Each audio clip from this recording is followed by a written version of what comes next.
इन cameras के ज़रिए पूरी कौम के मुख़य्यद रात को सिंध में, कराची में, सक्खर में, हैदराबाद में, लाहौर में, फैसलाबाद में, सियालकोट में, पेशावर में, कोयटा में, मैं तमाम मुख़य्यद रात को, कारोबारी हज़रात को जिनको अल्लाह ताला ने बहुत नेमतें दी हैं, रिज़्क़ हलाल कमाते हैं, उनसे मैं दर्दमंदाना अपील कर रहा हूँ कि आप आगे बढ़ें और इस वक़्त दुखी इंसान का हाथ थामें और वज़ीर-ए-आज़म अकाउंट हाउस में पैसे जमा कराएँ।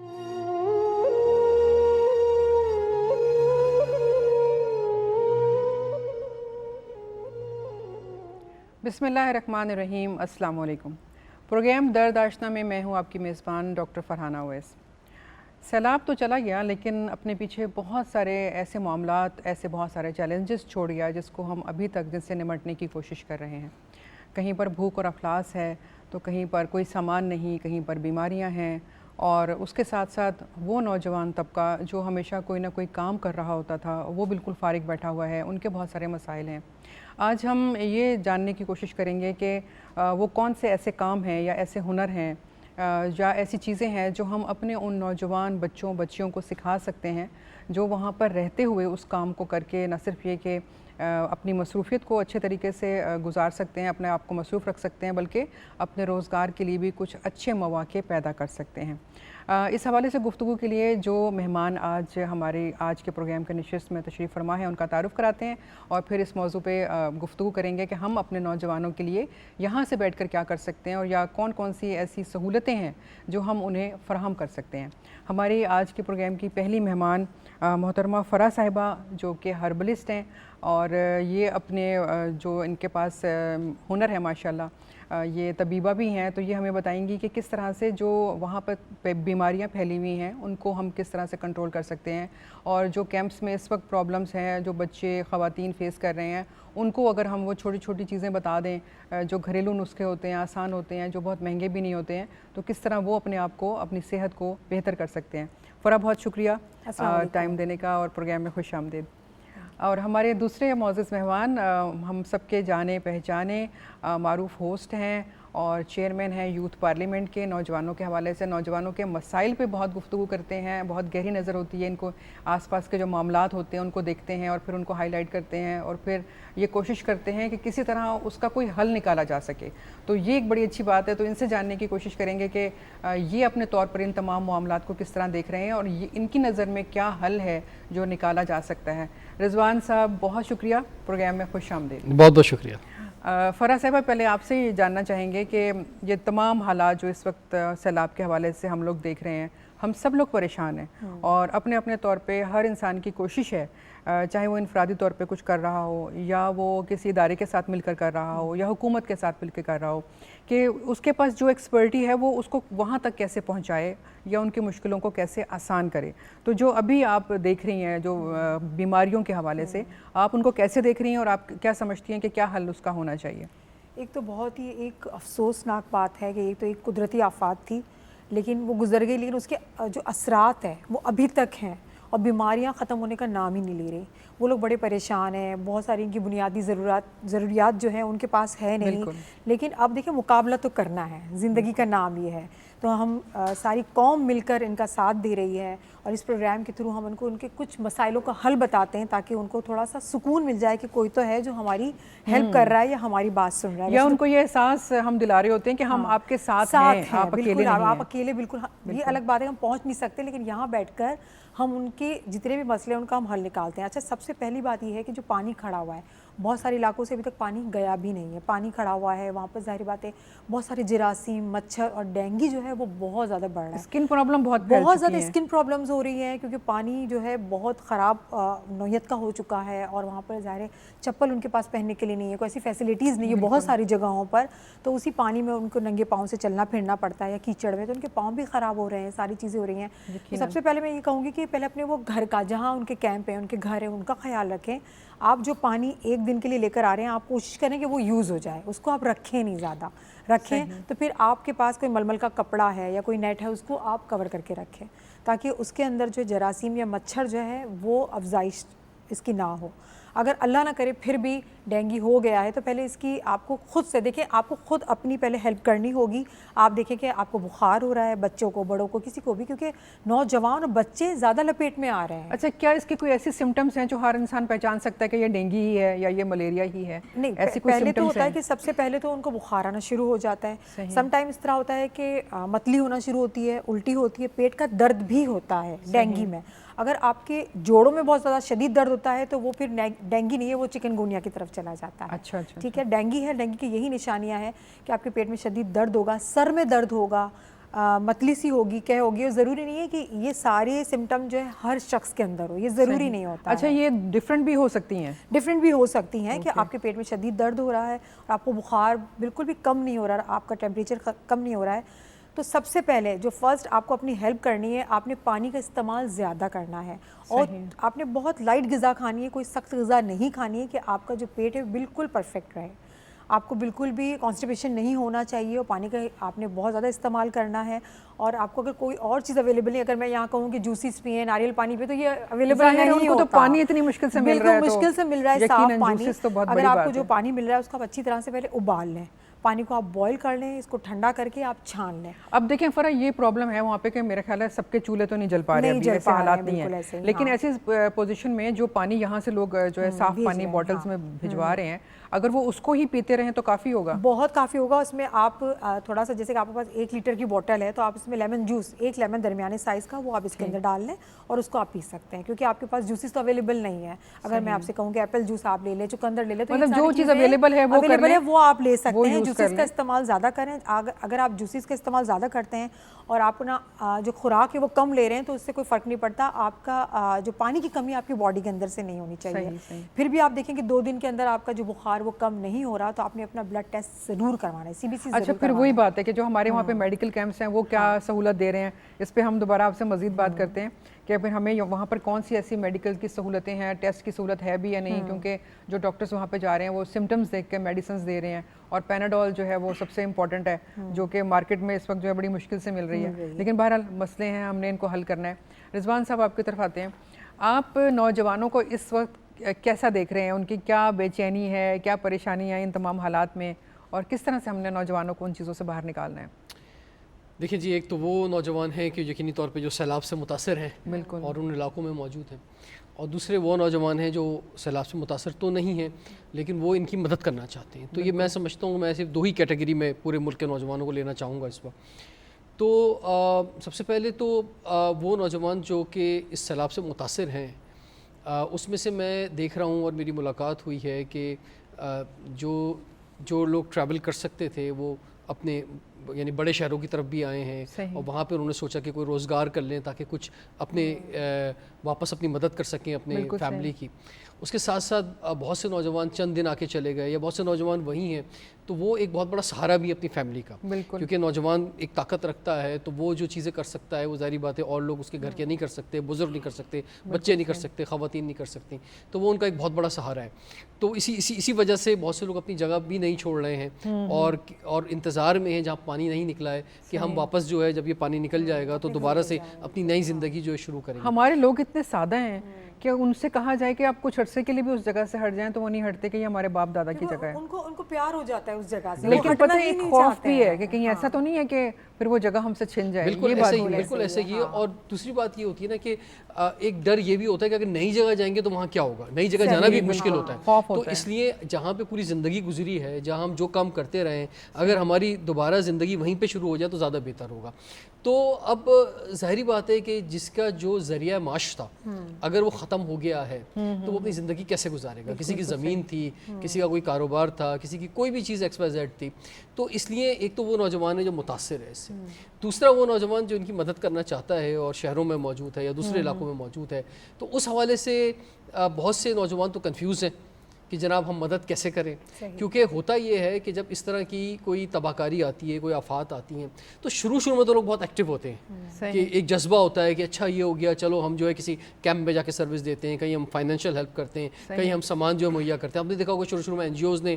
लेकिन रिजवान, आई मस्ट से कि हमारा नौजवान ही है जो अभी तक मुसलसल काम कर रहा है, और बल्कि मैं चाहूँगी आप इसको अगर कंपेयर करें कि हम 2010 में या 2005 में जो हालात हुए, उस वक्त के भी नौजवान ही थे जो आगे बढ़कर काम कर रहे थे। आप उन हालात में और इन हालात में नौजवानों को कैसा देख रहे हैं? मैं समझता हूँ कि ज़लज़ला जब आया तो उस वक्त जो था ज़्यादा शायद मुझे महसूस होता है कि उस वक्त ज़्यादा लोगों ने एक जोश दिखाया था और ज़्यादा चीज़ें उस वक्त मौजूद थी। उसके बाद से शायद ये जज्बा शायद कम तो नहीं हुआ है, लेकिन क्योंकि ज़लज़ले में और सैलाब की तबाहकारी में फ़र्क होता है, बहुत फ़र्क है। ज़लज़ला ये होता है कि एक दफ़ा आया और चला गया, जो नुकसान था सामने है, वो चीज़ें उसी वक्त आप महीने 2 महीने में सेटल कर सकते हैं। सैलाब का मसला ये होता है कि पानी निकलने में टाइम लगता है और वो लॉन्ग टाइम ले लेता है। जब चीज़ लॉन्ग टाइम ले लेती है तो फिर उस तरह की मदद को सस्टेन करना एक मुश्किल काम होता है, क्योंकि हर एक के अपने मसाइल भी हैं। यानी जो सैलाब से तबाहकारियों के शिकार नहीं है, वो महंगाई के हाथों मुश्किल में है, वो डेंगू के हाथों मुश्किल में है, वो अपनी पढ़ाइयों में है, उनका अपना भी कैरियर है, बहुत सारी चीज़ें।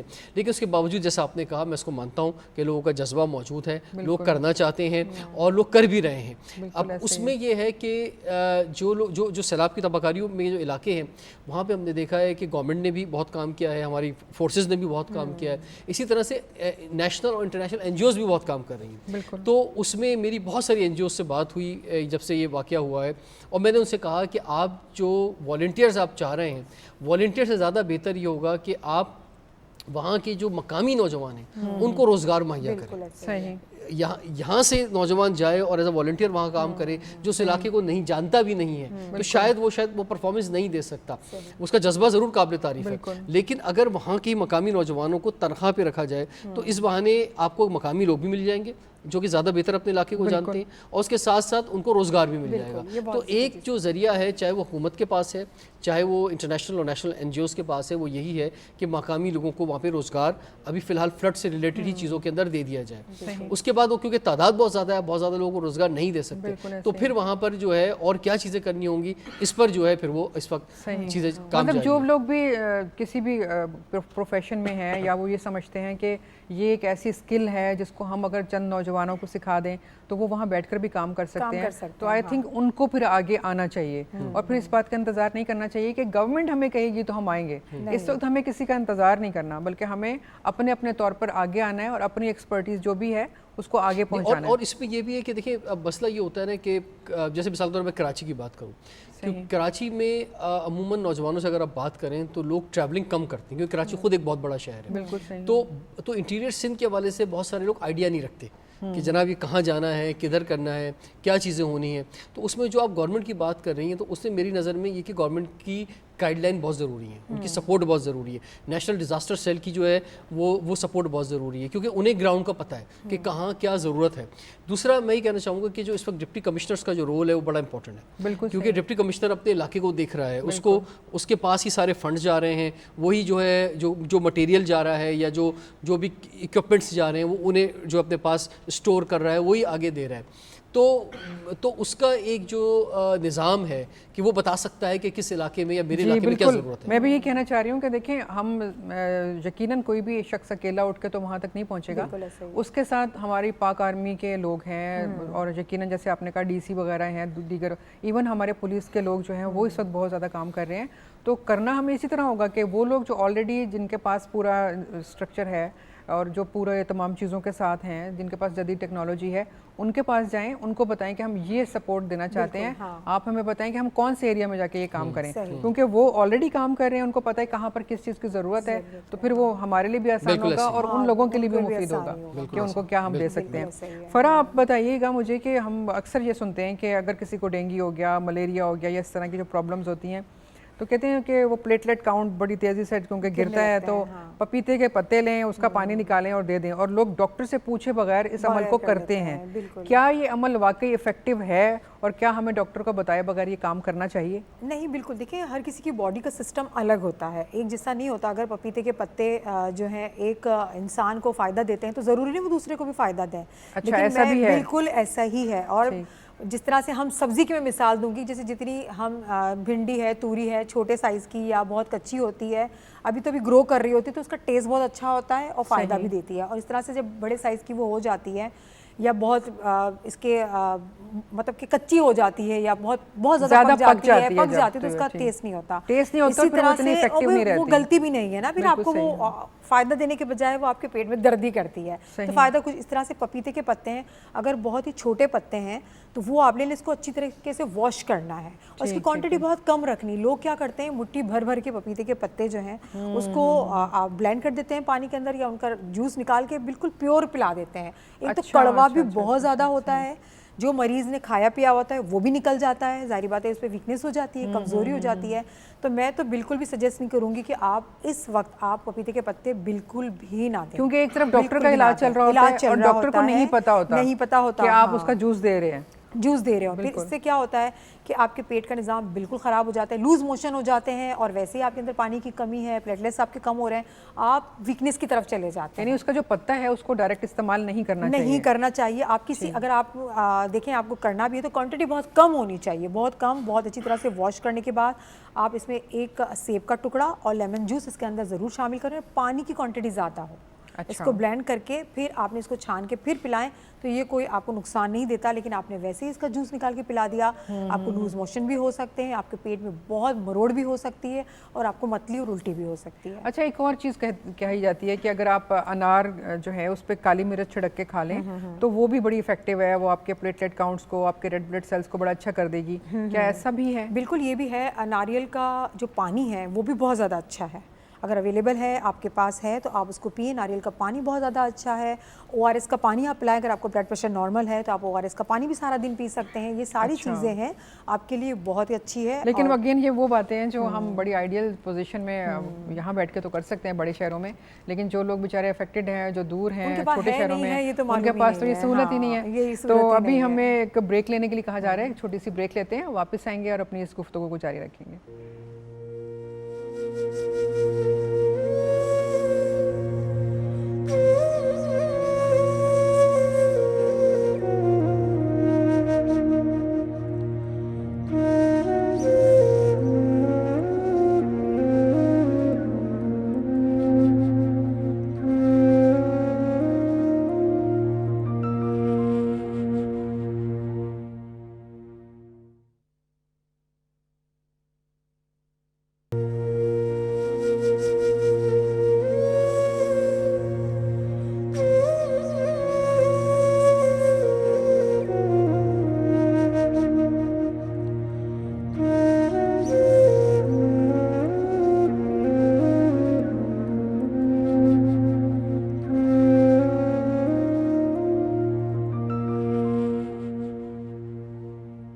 अस्सलामुअलैकुम, प्रोग्राम में खुशामदीद। और हम यहाँ पर गुफ्तगू कर रहे हैं सैलाब ज़दा इलाकों में इस वक्त हमारे नौजवानों की क्या सूरत हाल है, उन्हें हम किस तरह से उन परेशानियों से, उन मुश्किलात से बाहर निकाल सकते हैं और वो कौन से काम हैं जिनमें हम उनको इंगेज कर सकते हैं या ऐसे मौक़े दे सकते हैं जो उनके रोज़गार के लिए बहुत अच्छे हों।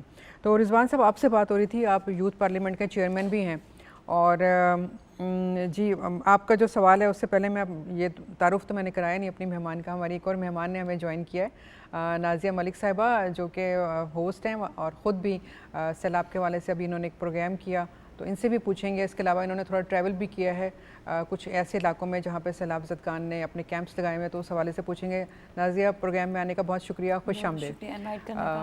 रिजवान साहब, आप बताइएगा कि आप यूथ पार्लियामेंट के चेयरमैन हैं, बहुत सारे मामलात हैं ऐसे जो आप नौजवानों से देख रहे होते हैं, उनके साथ बातचीत कर रहे होते हैं, हमें कौन से ऐसे इकदाम हैं जिनको उठाने की ज़रूरत है अभी उन लोगों के लिए, उन नौजवानों के लिए जो मुश्किलात में हैं? जी बिल्कुल, जैसे मैंने कहा कि लास्ट सेशन में आपके कि एक तो वो नौजवान हैं कि जो कि सैलाब से मुतासर हैं यकीनी तौर पे, तो वो अपनी फैमिली को भी देख रहे हैं और बड़ा रोल अदा कर रहे हैं। दूसरा वो नौजवान जो कि इससे मुतासर नहीं लेकिन मुतासरीन की हेल्प करना चाहते हैं। बिल्कुल सही। तो इसमें जो बड़ा इम्पोर्टेंट रोल है वो यकीनी तौर पे हमारे इंस्टीट्यूशन लेवल्स का है, क्योंकि एक नौजवान जो है ना वो किसी इंस्टीट्यूशन से जुड़ के बड़ा काम कर सकता है। बिल्कुल सही। अच्छा, अब ज़रूरी नहीं है कि वो इंस्टीट्यूशन सिर्फ हुकूमत का हो, वो प्राइवेट इंस्टीट्यूशंस भी हो सकते हैं, वो NGOs भी हो सकती हैं कि जो वहाँ काम कर रहे हैं। तो ऐसे बहुत सारे इदारे हैं कि जो उन फील्ड में जाकर उन इलाकों में काम कर रहे हैं।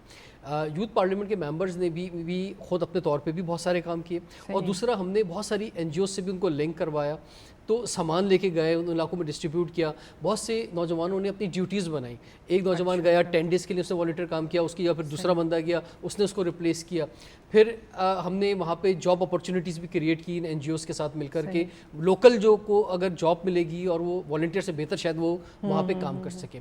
देखिए इस वक्त ये तो मुश्किल है, मैं आपसे कहूँ कि कोई आप IT की ट्रेनिंग करवा दें कि जनाब वो ट्रेनिंग करके कोई वो कुछ अर्निंग शुरू कर दे, ऐसा उन हालात में मुमकिन नहीं है। या कोई और ऐसी चीज़ उन्हें सिखा दी जाए, स्किल सिखा दी जाए जहाँ पर वो आगे जाके कुछ कर सके। इस वक्त तो यही हो सकता है कि उनका अपना बैकग्राउंड देखा जाए कि वो क्या है। अगर कोई अपॉर्चुनिटी की, जो डिप्टी कमिश्नर जो कि इस वक्त इंचार्ज हैं हर इलाके के, वहाँ पर बहुत सारे सेल क्रिएट हो गए हैं, तो वो नौजवान जो अपना कोई तजुर्बा रखते हैं, कोई बैकग्राउंड रखते हैं, अगर उससे रिलेटेड ही उन्हें काम मुहैया कर दिया जाए तो वो वहाँ पे कर सकते हैं, और ऐसा वहाँ पे हो रहा है। उस सिलसिले में गवर्नमेंट बहुत इंपॉर्टेंट काम रोल अदा कर रही है, डिप्टी कमिश्नर बड़ा इंपॉर्टेंट रोल अदा कर रहे हैं, इवन जो लोकल सियासी जमातें हैं उनका भी बहुत इंपॉर्टेंट रोल है। अब ये है कि मैं समझ रहा हूँ कि कराची या लाहौर या इस्लामाबाद जो बड़े शहर हैं, वहाँ पे थोड़ा सा आइडेंटिफाई गवर्नमेंट की तरफ से ऐसे इदारे होने चाहिए कि अगर मिसाल के तौर पे एक आम नौजवान है, आम घर में बैठा हुआ है, वो कुछ हेल्प करना चाहता है, वो कहाँ जाएगा? वो बेचारा सोचता ही रह जाएगा, थोड़ा सा नेट पे सर्च करेगा और समझ में नहीं आएगा। तो हम अगर हेल्पिंग के नाम से, कि हेल्पिंग इंस्टीट्यूशंस के नाम से बड़े शहरों में कोई इदारे गवर्नमेंट क्रिएट कर दे, मेरी एक एडवाइस है, तो उसमें आम पब्लिक जाके अपनी वॉलंटियर सर्विसेज के लिए अपने आप को पेश कर सकती है। सही, बहुत अच्छा पॉइंट आपने रेज़ किया। बल्कि कल हमारे एक गेस्ट ने भी ये बात कही कि अगर हम मोबाइल सर्विस जो है उन एरियाज़ में कुछ अरसे के लिए फ्री कर दें, तो वो घर बैठ के, यानी वहीं से बैठकर शहरों में बैठे हुए नौजवानों के साथ राब्ते में भी रहेंगे और कोई ना कोई अच्छी बात सीखते भी रहेंगे और पूछते भी रहेंगे। आपने भी अच्छा पॉइंट रेज़ किया। और इसमें IT कंपनी ने बड़ा इंपॉर्टेंट काम किया है कि जहाँ पे सिग्नल्स नहीं आ रहे थे या चीज़ें नहीं हो रही थी, PTA ने फौरी तौर पे इस पर एक्शन लिया था उन्हीं दिनों के अंदर, और विद इन 1 वीक के अंदर 90% बहाल हो गई थी सारी इंटरनेट सर्विसेज और मोबाइल सर्विसेज। सही। जी आपकी तरफ आएंगे नाज़िया साहबा। माशाल्लाह आप भी बड़ी गहरी निगाह रखती हैं अपने आसपास के मामलात पे, और मैं समझती हूँ कि हर मेज़बान की ये ड्यूटी होती है कि वो अपने आसपास जो हालात हैं उनको देखे, क्योंकि जब तक वो खुद नहीं जानेगा तो उसको कैसे बयान कर सकता है। तो अभी आपने कुछ दिन पहले प्रोग्राम भी किया है पूरे महीने, और आपने तमाम इन तकलीफ़ों को, जैसे कि जो बयान कर रहे होते हैं ना आके, तो होस्ट उसको उसी तरह से उस कर्ब को महसूस कर रहा होता है, तो आपने इस तकलीफ़ को उसी तरह महसूस भी किया होगा। और फिर आपने बताया कि अभी पिछले दिनों आपने उन इलाकों का दौरा भी किया, और या उसके करीब से जो गुजर कर आप देखने का मौका मिला। तो पहले तो थोड़ा सा ये बताइए कि ये तमाम हालात इस वक्त क्या हैं, और फिर हम इस बात पे आएंगे कि हमें करने की क्या ज़रूरत है। बिल्कुल। अच्छा, इस वक्त जो मैंने सिचुएशन देखी, शुरू में जब मैं गई तो वहाँ पर, क्योंकि रोड ट्रिप था मेरे यहाँ से इस्लामाबाद तक था, तो जो रास्ते में मैं देखती भी गई हूँ, मैं उसके हवाले से बताऊँगी। जो शुरू का इलाका था हैदराबाद से आगे जाके हाला वगैरह, वो कदरे बेहतर थे, मतलब मैं बिल्कुल सही नहीं कहूँगी। पानी में मैं अभी अंदर के इलाके में नहीं गई, मैं सिर्फ आपको वो इलाका बता रही हूँ जो साइड रोड्स पर है, या बाहर जिन्होंने कैंप्स लगाए हुए। हाँ, कैंप्स मुझे कम नज़र आए, मुझे कैंप्स बाहर की तरफ ज़्यादा नज़र नहीं, क्योंकि कुछ लोग हैं जो अपने अपने इलाकों में वापस चले गए हैं। लेकिन जो इस वक्त जो सूरत हाल, जो प्रॉब्लम नज़र आ रही है, वो हमें वहाँ पर फार्मर्स के लिए नज़र आ रही है। बेसिकली हम लोग जो सिंध है वहाँ पे एग्रीकल्चर ही ज़्यादातर होता है, और जो हालात मैंने देखे हैं वो मैंने देखा है कि तमाम वहाँ पर मोस्ट ऑफ द एरियाज जो अपर की तरफ जो हम जा रहे होते हैं, वहाँ पर पानी ही पानी था। इतना पानी मैंने वहाँ पर अभी भी खड़ा हुआ देखा कि कितनी फसलें हैं जो मुझे जली हुई नज़र आई, मेरा इतना दिल दुखा उनको देखकर। इसके अलावा केले के वहाँ पे दरख्त जल गए, और जब मैं लास्ट टाइम गई थी तो खिले खिले देखकर इतनी खुशी होती थी कि हमारे यहाँ पर कितने अल्लाह ताला ने कितनी नेमतें अता की हैं। फिर कुछ आम के दरख्त हैं वो जलना शुरू हो गए हैं उन जगहों पर, and I am talking about अभी सिर्फ रोड साइड पर जो मैंने पानी देखा। अंदर कितना पानी है ये तो आप मतलब बयान नहीं कर सकते हैं। इस वक्त कितना टाइम हो गया, तकरीबन 2.5 से 3 महीने हो चुके हैं। अगस्त के हम अगर अंदाज़ा लगाएं तो मिड से जो है बारिशें वहाँ पर शुरू हुई थी, और अब आप देख लें कि अक्टूबर का ऑलमोस्ट 3 मंथ्स, लेकिन पानी फिर ठंड का मौसम शुरू हो चुका है, और ठंडा मौसम शुरू हो गया, मच्छर, वहाँ पर बीमारियाँ, हर चीज़ फैल रही है। पर मेन उनके लिए जो मसला आ रहा है ना, वो आ रहा है कि आगे जाके उनका रोज़गार क्या होगा, रोज़गार के उनके लिए बहुत मसाइल खड़े होंगे।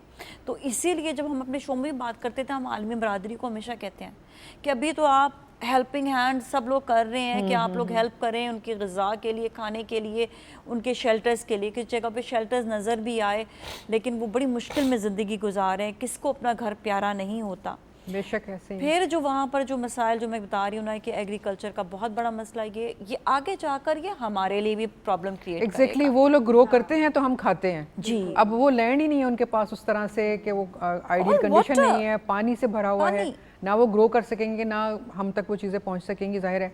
तो ऐसे में ही तो हमने उनकी मदद करनी है। बिल्कुल। अच्छा, मैंने कुछ रिसर्च निकाल दी जब मैं शो ही कर रही थी कि हम लोग एग्रीकल्चर जो है वो वाटर एग्रीकल्चर होता है, लेकिन जब मैंने वहाँ पे सूरत हाल देखी तो वाटर एग्रीकल्चर भी वहाँ पर मुमकिन नहीं है, इतना पानी अभी भी कि वहाँ पर आप ये सोचें कि अभी भी 2-3 फीट पानी जो है वो मौजूद है जहाँ पर खेती बाड़ी नहीं हो सकती है। वहाँ पे कुछ ऐसे होता है कि टीले बनाकर जो है वो खेती बाड़ी की जा सके, कुछ ऐसा सिचुएशन हो, लेकिन पानी कैसे जाएगा। फिर ये भी एक सिचुएशन है जो वहाँ के लोगों से पूछा तो उन्होंने बताया कि अगर बहुत बड़े बड़े कुएँ बना दिए जाएँ तो वहाँ पर पानी थोड़ा थोड़ा जा सकता है उस जगह पे, लेकिन बहुत सारे कुएँ ऐसे बनाने पड़ेंगे, तो इसके लिए एफर्ट बहुत ज़्यादा चाहिए, इसमें मैन पावर बहुत चाहिए, इसमें पैसा बहुत चाहिए। फिर मैं आपको रोड्स का हाल बताऊं कि जो रोड जो पूरी सिंध की रोड है जाने के लिए, उसका बहुत बुरा हाल हुआ है इस वक्त, क्योंकि देखें आमदोरफ्त की जो आपकी ट्रांसपोर्टेशन है वही आपके लिए सबसे ज़्यादा इम्पॉर्टेंट होती है। जितनी तेज़ी से हम जाएँ आएँ, अब देखिए जो पंजाब में जब सैलाब आया तो वहाँ पर उनको रोड का प्रॉब्लम जो है वो नहीं हुआ था क्योंकि मोटरवे ऑलरेडी बना हुआ है। तो आई थिंक तो अब सिंध में इनको मोटरवे के लिए कुछ ना कुछ इक़दाम करना होगा ताकि लोगों को आगे जाकर जो है एटलीस्ट ट्रांसपोर्टेशन के लिए जो है ना वो मुश्किल नहीं हो। यानी हमें बहुत ज़्यादा अभी अच्छी मजबूत प्लानिंग की ज़रूरत है, क्योंकि एक तो इन लोगों को बहाली का इनका जो काम चल रहा है उसको बहुत अच्छे से करना है, और प्लानिंग ऐसी होनी चाहिए कि जो फर्दर जो हम अभी सुन रहे हैं ग्लोबल वार्मिंग या मौसम में जो है उसमें शिद्दत आएगी, टेम्परेचर राइज कर रहा है और मुस्तकिल, तो उसमें आने वाले दिनों में हमें क्या करना है, तो हमें बड़ी ज़बरदस्त एक प्लानिंग की ज़रूरत है ताकि हम मुस्तकिल बुनियादों पर कुछ ऐसे काम कर सके कि हर बार इन लोगों को इस परेशानी और इस मुश्किल को ना फेस करना पड़े। फराह साहबा, आपकी तरफ आऊँगी। आपने कुछ चीज़ें बताई हमें जो हम ऑर्गेनिक वे में जो हम लोग इस्तेमाल कर सकते हैं, या कौन सी चीज़ें जो हम नहीं कर सकते। जैसे अभी आपने एक्सप्लेन किया कि ये जो पपीते का पत्ता है ये सबके लिए इफेक्टिव नहीं है, तो आप क्या समझती हैं कि किचन में और कौन सी ऐसी चीज़ें हो सकती हैं जो फ़ायदेमंद हैं? फ़ायदेमंद है आपकी बीमारियों से लड़ने के लिए बहुत सारी चीज़ें हैं। अच्छा, मैं बताऊं, जैसे आपने कहा कि स्किन डिजीज़ बहुत सारी, ख़ारिश हो रही है, जी बिल्कुल, पाँव फट रहे हैं, बहुत सारे ऐसे मसले हैं क्योंकि वहाँ पे इतने ज़्यादा जरासीम, पानी बहुत गंदा है ना, जो बहुत गंदा है, रुका हुआ ठहरा हुआ पानी है, तो उसको मजबूरी है वो उसको यूज़ कर रहे हैं, तो उसको आपको साफ़ करना। तो इसके लिए मैं एक बहुत आसान सी चीज़ बता देती हूँ कि शुगर हमारे घर में होती है और लौकी होती है, लौकी भी होती है, लौकी का सालन वगैरह बनाते हैं।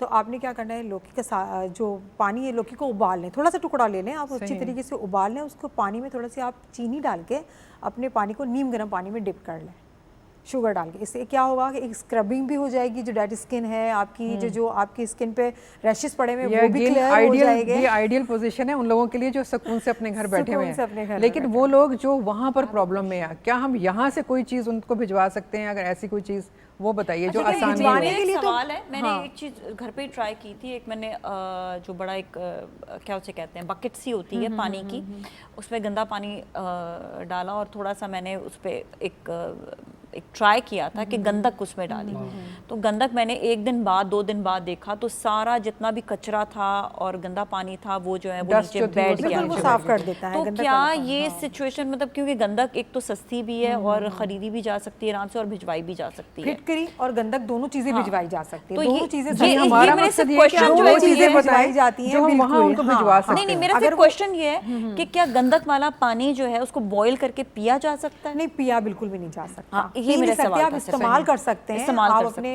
बॉडी वॉश कर सकते हैं, आपने फेस वॉश कर सकते हैं। क्या पी सकते हैं उस पानी को? पी नहीं सकते आप उसको, क्योंकि पानी ऑलरेडी इतना गंदा है। पानी जो पीने के लिए जा रहा है वही ठीक है, लेकिन जो वहाँ पे पानी है उसको गंदक डाल के, फिटकरी डाल के उसको नहीं कर सकते, बिल्कुल भी नहीं, क्योंकि ऑलरेडी इतने सारे जरासीम है।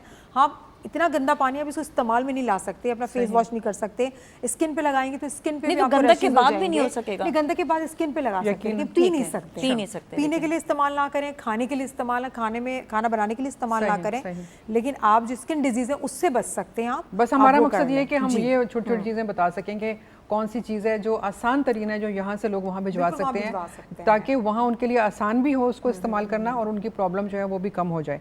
रिजवान साहब, आप बताइएगा, आपने बताया कि जो नौजवान हैं वो बड़ा ज़बरदस्त काम कर रहे हैं मिलजुल कर, और जो उनके रोज़गार के हवाले से जो चीज़ें आपने बताई, आप क्या समझते हैं कि हम क्या ऑनलाइन कुछ चीज़ें उनको बता सकते हैं यहाँ से? जैसे हमने कहा कि अगर वहाँ पर कोई सिग्नल्स का प्रॉब्लम नहीं होता, थोड़ी सहूलत मिल जाती है, उनके मोबाइल तो सभी के पास हैं, क्या ऐसी कुछ चीज़ें हैं जो यहाँ से बैठ के बताई जा सके, क्योंकि हर नौजवान वहाँ नहीं जा सकता?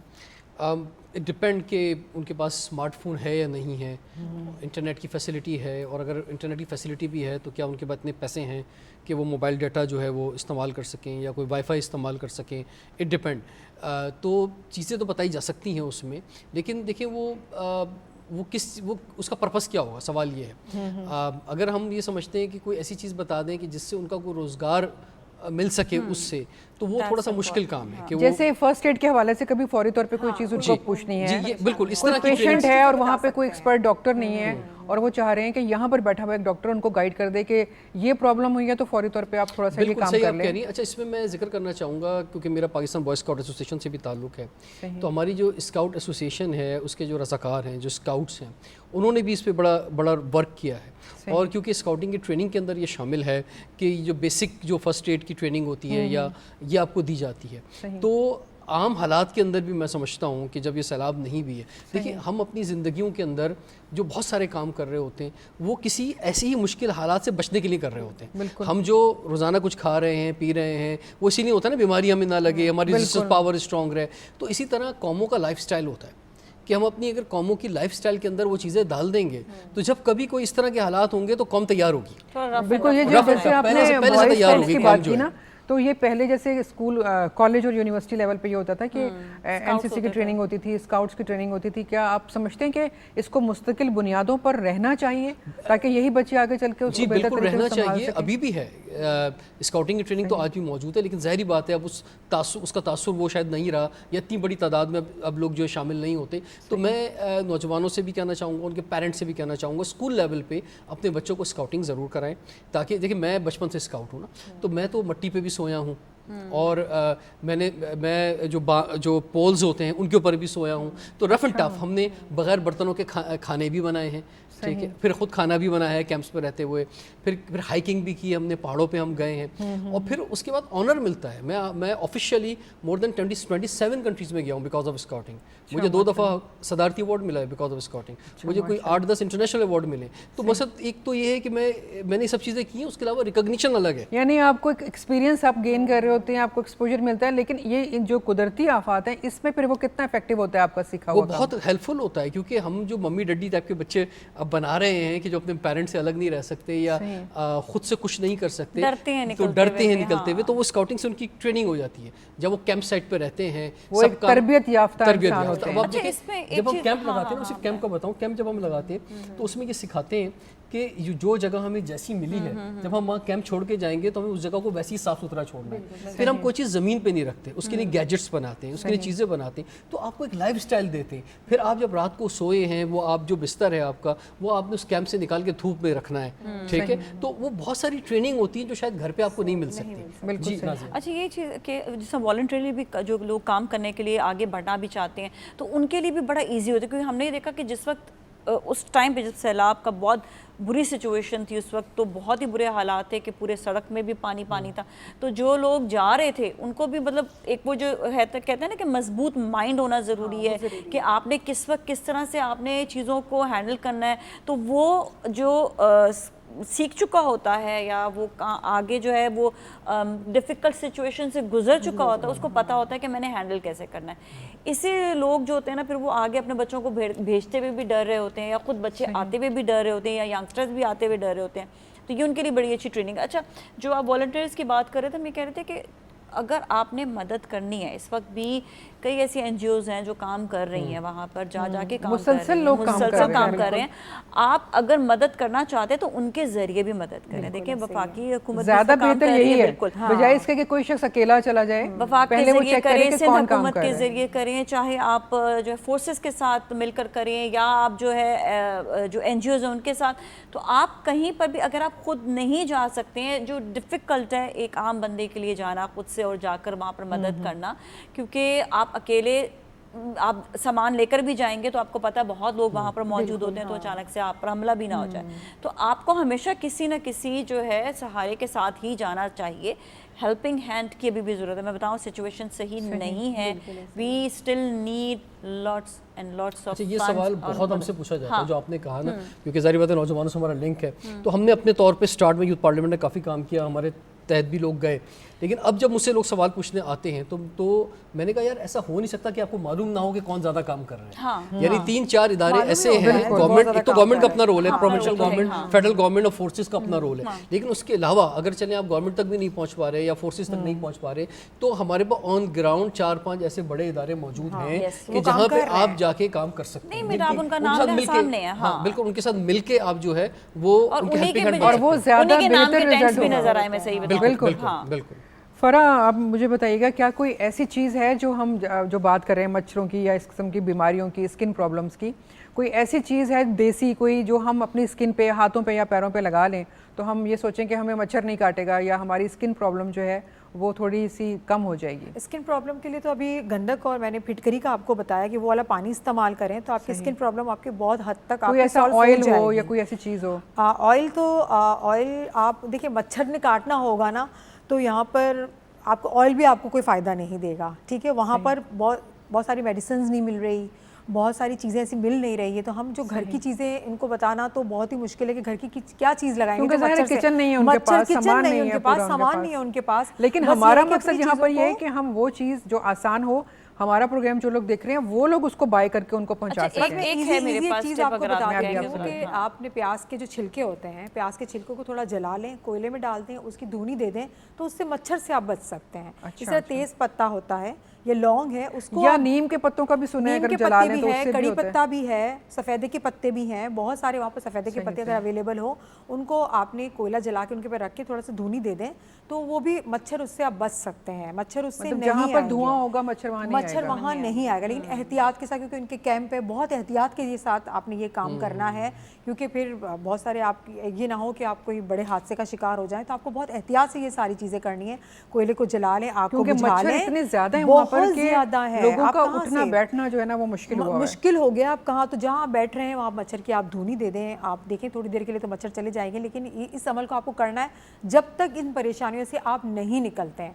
तो इनको आप देखिए, वहाँ हम तो सिर्फ आपको एडवाइस दे सकते हैं, उनको खुद अपनी मदद करनी होगी। वैसे जितनी भी हेल्प चाहिए, फाइनेंशियली जितनी हेल्प चाहिए, फूड की, तो वो तो गवर्नमेंट दूसरे अदारे कर ही रहा है, लेकिन इन चीज़ों की अवेयरनेस चाहिए तो हम उनको बता सकते हैं, लेकिन करना तो आखिरकार उन्हीं लोगों ने ही है। और जैसे कि रिजवान ने कहा कि वहाँ लोगों को ये बताना है, सिखाना है, समझाना, ये चीज़ें हम उनको सिखा सकते हैं, समझा सकते हैं। अगर ज़्यादा मच्छर आ रही है प्रॉब्लम, हम हमारे साथ शेयर कर सकते हैं, तो ये कर लें फौरी तौर पे, तो आपके घर से मच्छर नहीं आएंगे। ऑनलाइन वीडियोस की या कोई चीज़ों तरह की चीज़ें बता, इस तरह की चीज़ें जो है ना, टिप्स जो हैं, चाहे वो फर्स्ट एड की टिप्स हों या मच्छर से बचाव के तरीके हों, ये चीज़ें बता सकते हैं कि बहुत ज़्यादा बुखार हो रहा है, अब क्या करें, पानी बहुत ज़्यादा गंदा है, इसको कैसे साफ़ करें, या हम इसका फेस वॉश कर सकते हैं, नहा सकते हैं या पका सकते हैं। ये सारी चीज़ें हैं ना, इंस्टेंट हम अगर 1 मिनट की वीडियोस बना दी जाएं या ऐसी कोई एनिमेटेड वीडियोस बना दी जाएं और वो वहाँ पे भेजी जाएं, तो वो हेल्पफुल। यानी हम सोशल मीडिया का पॉजिटिव इस्तेमाल हमें करने की बेनतहा ज़रूरत है। रिजवान, आप इतने बहुत सारे आप देख रहे हैं इदारे काम कर रहे हैं, नौजवान अलग से भी काम कर रहे हैं, हुकूमत के साथ मिलकर भी काम कर रहे हैं,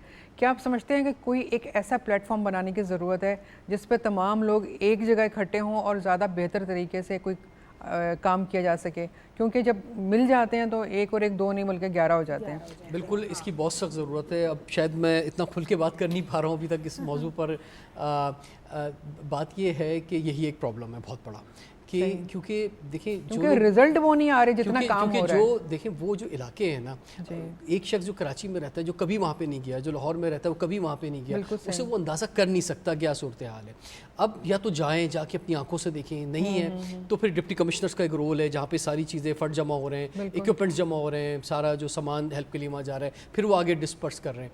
अच्छा, अब इसमें दो इंपॉर्टेंट चीज़ें होती हैं। एक तो ये होता है कि उनको जो हेल्प चाहिए उनको ऑन ग्राउंड देना, ठीक है।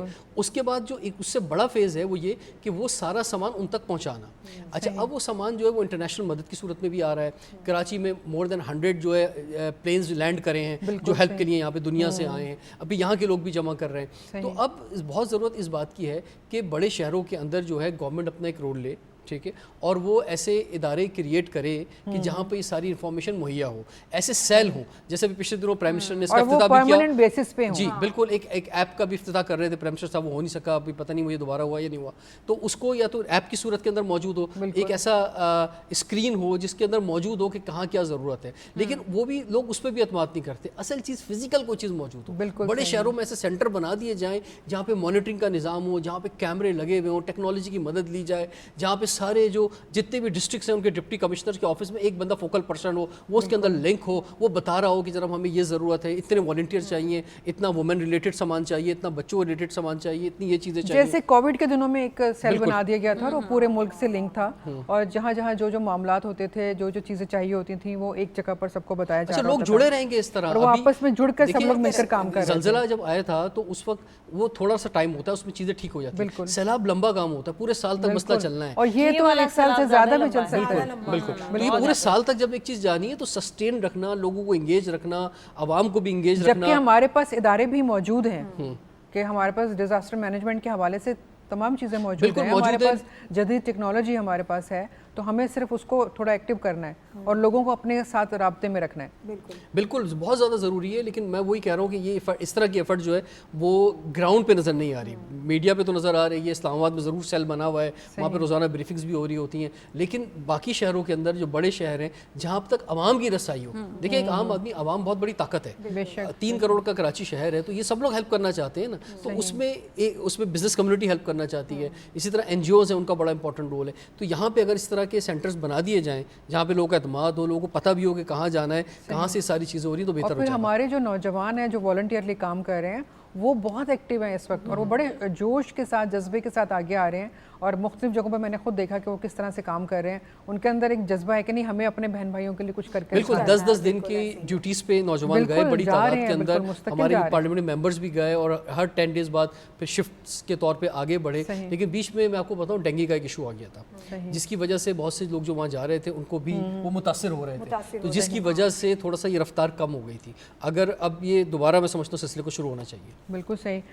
अभी जो नाज़िया आप देख रही हैं कि रिहेबिलिटेशन के हवाले से कुछ एरियाज़ में काम शुरू हो गया है जहाँ पर पानी थोड़ा उतर गया है, आप क्या समझते हैं कि अभी कौन से और ऐसी प्रॉब्लम्स हैं जो वो लोग देख रहे हैं और उनको दुरुस्त करने की ज़रूरत है? जैसा मैंने आपको बताया कि इस वक्त पानी बहुत ज़्यादा, नौशहर फिरोज़ से ऊपर जाएं तो वहाँ पर तो पानी ही पानी है, इस वक्त अभी भी खड़ा हुआ है पानी, और लोगों को जो मुश्किलात हैं वो इस वक्त जो देखें, हर कोई चाहता है कि वो अपना रोज़गार कमाए, अपनी ज़मीनें हैं, वो अपनी ज़मीनों पे काम करे। तो इस वक्त जो हेल्पिंग हैंड उनको साथ साथ चाहिए वो रोज़गार के लिए भी, कि अब उनके लिए सोचना है कि कौन सा रोज़गार इनके लिए जो वो आगे बेहतर रहेगा। हर चीज़ जो है ना एक दूसरे से कड़ियाँ एक दूसरे से जुड़ी हुई हैं। अगर आप फार्मिंग लेते हैं तो फार्मिंग के साथ साथ फिर जो आगे फैक्ट्रीज़ हैं वो भी इन्हीं से ही जुड़े हुए हैं, उससे आगे मर्चेंडाइजर्स, फिर आपके जो सेलर्स एंड बायर्स, सब एक दूसरे से जो है ये सब एक दूसरे से जुड़े हुए हैं। बिल्कुल। जो बेसिक मेरे इस वक्त जहन में जो बात आती है, जो मैं सिचुएशन देख कर आई हूँ, उसके बाद ये कि पानी बहुत जल्दी जाने वाला नहीं है, इसके लिए कुछ ना कुछ कहीं ना कहीं कोई ना कोई ज़मीन से पानी ज़रूर, स्पेशली वो इलाके जहाँ पर दरख्त ऑलरेडी हैं, आई मस्ट से कि उनको किसी तरीके से क्लियर किया जाए, दरख्तों को बचा लें, क्योंकि वो अभी ग्रो हुए हैं, फिर आगे उनको ग्रो होने में बहुत टाइम लगेगा। आम के इतने खूबसूरत दरख्त हैं, इतने अच्छे फल के दरख्त हैं। देखिए जो बाकी जो फसलें थी वो तो मैंने देखा कि जली हुई थी बिल्कुल, बह गई हैं, खड़ी फसलें बह गई हैं, लेकिन जो मैंने अभी भी देखा जो जली हुई वहाँ पर जो खड़ी खड़ी देखी थी, वो मैं उनकी बात कर रही हूँ। It's very hurting. तो बेसिकली एक तो पानी वहाँ से, अगर जिस तरीके से, मुझे नहीं पता कि कौन इस पे ज़्यादा एफर्ट करेगा, निकालने की कोशिश करें। सेकेंडली ये कि हम जो बात कर रहे थे, जो मैं कहती, एक टिप मैं ज़रूर देना चाहूँगी, नीम का आपने बताया था, नीम इज़ रियली गुड। एक तो मैं कहती हूँ कि पूरे सिंध में जो है नीम के दरख्त ज़्यादा से ज़्यादा होने चाहिए, क्योंकि नीम के दरख्त में कुछ ऐसे एंजाइम्स भी होते हैं जिससे जो है ये जो मच्छर और कीड़े मकोड़े पैदा नहीं होते हैं। और अगर इसको उबाल कर इसका स्प्रे बनाया जाए तो वो बहुत फ़ायदेमंद होता है। अगर आप अपने ऊपर भी इसको छिड़क दें, जैसे वहाँ पर कोई जगह नहीं है कि आप क्या करेंगे, तो वहाँ के लिए कि आप अगर उबाल कर उसको, क्योंकि मुझे नहीं लगता कि सिंध में इतने ज़्यादा नीम के दरख्त होंगे, लेकिन ये कि यहाँ से अगर कोई उसका स्प्रे बनाकर जो है सस्ते में उसको भेज सके तो वो उनके लिए जो है वो फ़ायदेमंद हो सकता है। क्योंकि ये हम इस वक्त ढूंढ रहे हैं चीज़ें जो सस्ती भी हों, जो उनके लिए फ़ायदे, जो उनको ज़्यादा से ज़्यादा फराहम आसानी के साथ जो वहाँ तक पहुँच भी सके, सेकेंडली वहाँ और वो आसानी से इस्तेमाल भी कर सकें। बिल्कुल, जो वहाँ पर इस वक्त आप ये सोचें कि स्कूल्स और जो हॉस्पिटल्स वगैरह हैं वो भी डूब गए थे, तो जो हॉस्पिटल्स हैं उस पर इक्विपमेंट्स वगैरह भी ख़राब हुए हुए हैं। तो इस वक्त यहाँ वहाँ पर जो सेहत के हवाले से मामलात हैं वो बहुत ज़्यादा ख़राब हैं।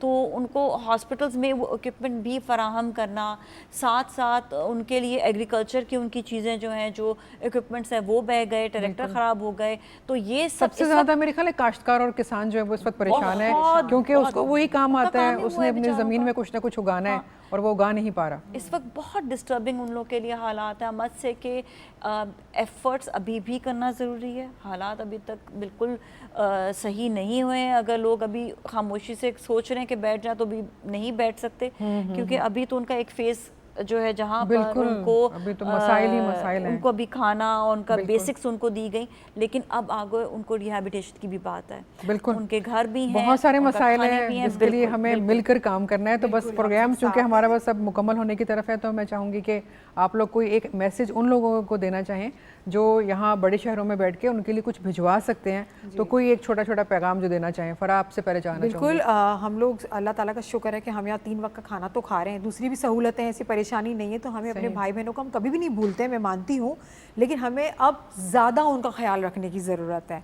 तो हम भी साथ हैं, आप भी हमारे साथ रहें। हमारी गवर्नमेंट बहुत अच्छा काम कर रही है, हमारे पाक आर्मी बहुत अच्छा काम कर रही है, तो हमें भी इनके साथ शाना बशाना मिल के काम करना चाहिए, और जो हिस्सा हमारा बन सकता है करेंगे, क्योंकि कतरा कतरा मिल के ही तो समंदर बनता है। बिल्कुल, बहुत अच्छी बात की आपने। रिजवान, आप क्या पैगाम देना चाहेंगे? IDPs के कैंप जो कराची में मौजूद हैं, वहाँ मैंने अपने कुछ शोज़ भी किए हैं जाके, तो गो के उन्हें सब चीज़ें मिल रही हैं, लेकिन उसके बावजूद एक मुश्किल है कि स्कूल के अंदर अगर लोग हैं, वैसे काफ़ी हद तक तो लोग वापस चले गए, लेकिन अभी भी जो लोग हैं तो उसके अंदर मुश्किलात काफ़ी हैं। तो अगर आप, मैं इसे ये मैसेज देना चाहूँगा कि अगर आप वहाँ नहीं जा सकते उन इलाकों के अंदर, तो अगर आप IDPs के कैंप में जाते हैं तो वहाँ ख़वातीन के बहुत से मसाइल हैं, बहुत सारे इशूज़ हैं, हाइजीन के इशूज़ हैं, वॉशरूम्स के वहाँ बहुत इशूज़ हैं। तो अगर थोड़ा सा कुछ लोग हेल्प करना चाहते हैं, शहर में रहते हुए, कराची की अगर बात करूँ, तो वो वहाँ जाके हेल्प कर सकते हैं।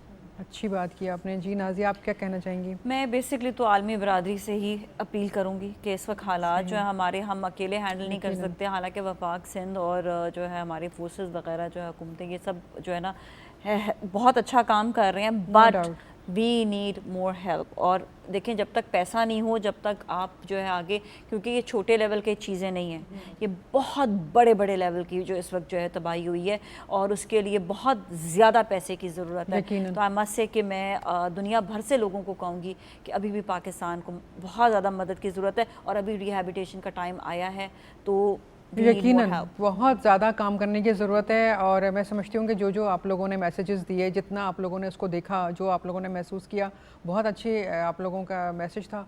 और वो लोग जो यहाँ बैठकर अल्हम्दुलिल्लाह सुकून के साथ बैठे हुए हैं, लेकिन मदद करना चाहते हैं अपने बहन भाइयों की, तो कोई भी किसी लेवल पर भी आप मदद कर रहे हो, क्योंकि हम गुज़िश्ता चंद प्रोग्राम्स में बड़ी मदद की भी बात कर चुके हैं। कुछ ऐसे इदारे और ऐसे लोग भी हैं जो आगे बढ़कर अडॉप्ट ए हाउस या अडॉप्ट ए विलेज की बात कर रहे हैं, और वो ये कह रहे हैं कि हम एक एक घर को अडॉप्ट करें करेंगे और 6-6 महीने तक उनका जो खर्चा है वो हम उठाएंगे।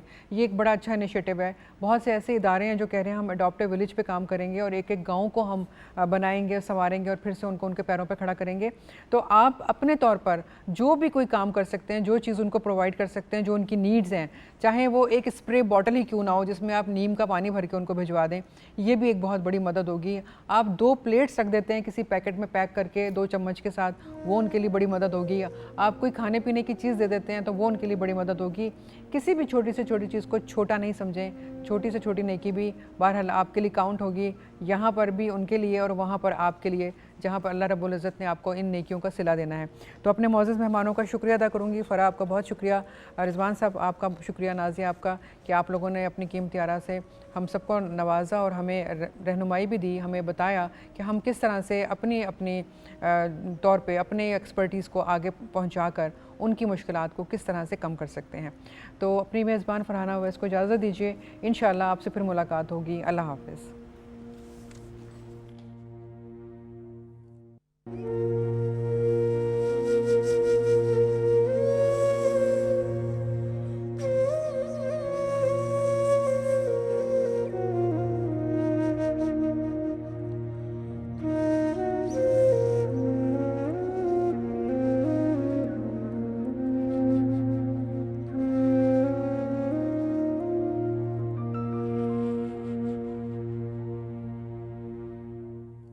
you